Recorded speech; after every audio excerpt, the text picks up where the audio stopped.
안녕하세요. 노사협상 테이블. 이 보이지 않는 곳에 사실 승패를 가르는 공식 게임 규칙이 있다는 거 혹시 생각해 보셨나요?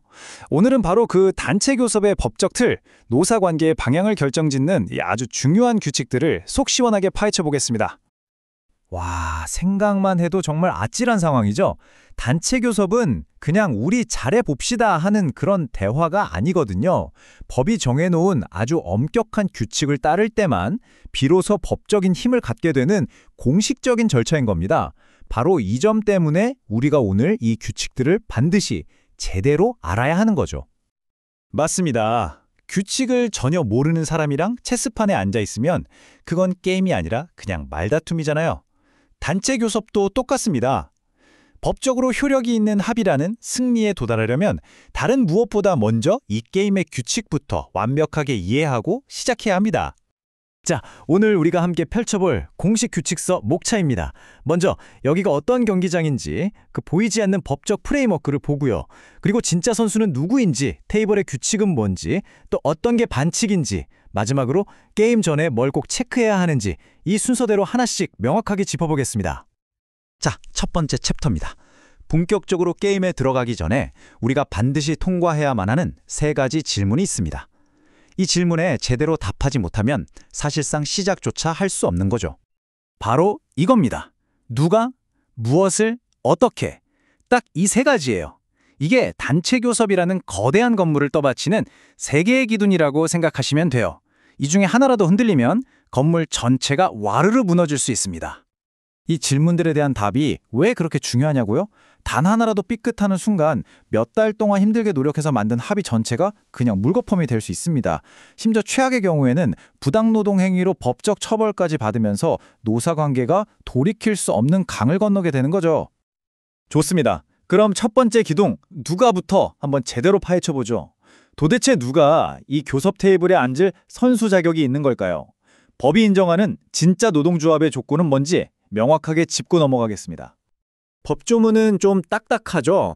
이걸 쉽게 풀어서 말하면 이겁니다. 그냥 근로자들이 모였다고 해서 자동으로 법적인 교섭 파트너가 되는 게 아니라는 거죠. 반드시 법이 요구하는 일종의 자격증이 필요하다, 이 말입니다. 법적인 선수로 인정받으려면 이 4가지 기둥이 모두 튼튼하게 서 있어야 합니다. 하나라도 빠지면 안 돼요.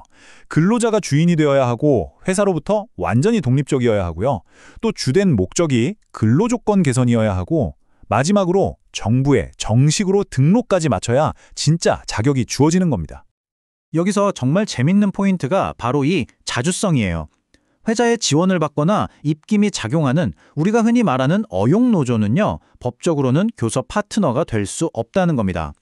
겉모습이 아무리 노동조합 같아도 그 영원히 독립적이지 않다면 법은 가차없이 가짜 선수라고 판단하는 거죠. 이 파트의 결론은 아주 명확합니다.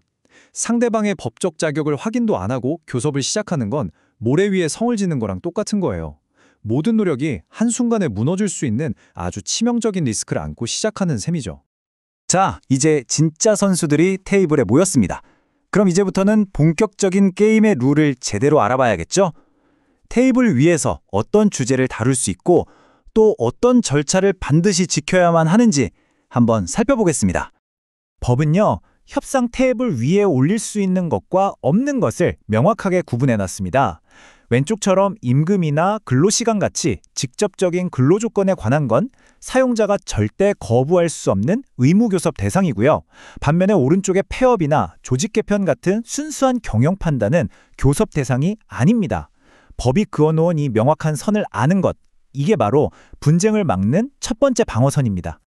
자, 이 부분은 정말 중요해서 별표 5개를 쳐야 합니다. 여기에 나열된 절차들, 이 중에 단 하나라도 건너뛰면 전체 게임이 무효 처리될 수 있어요. 그야말로 절차적 파월인 셈이죠. 서면으로 요구하고 7일 안에 응답하고 창구는 하나로 통일하고 마지막에 서명 날인까지. 이 4가지는 절대 잊으면 안 되는 필수 코스입니다. 그럼 만약에 선수가 규칙을 어기면 어떻게 될까요?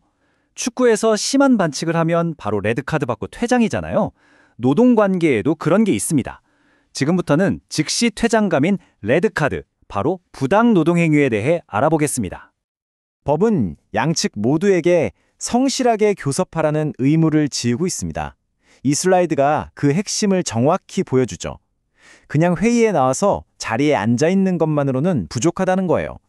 실질적인 대안 제시는 전혀 없이 앵무새처럼 검토해 보겠습니다 라는 말만 반복하거나 의도적으로 시간을 끄는 것. 이건 명백한 반칙 행위로 간주됩니다. 이 표가 바로 대표적인 반칙 유형들입니다. 노조원이라는 이유만으로 불이익을 주거나 교섭을 일부러 피하고 특정 노조에만 슬쩍 개입하는 행위, 모두 다 엄격하게 금지된 레드카드감 행동들이죠. 그리고 주목할 점은요. 이 행위들은 단순 과태료가 아니라 형사처벌로까지 이어질 수 있는 최고 수준의 리스크라는 겁니다.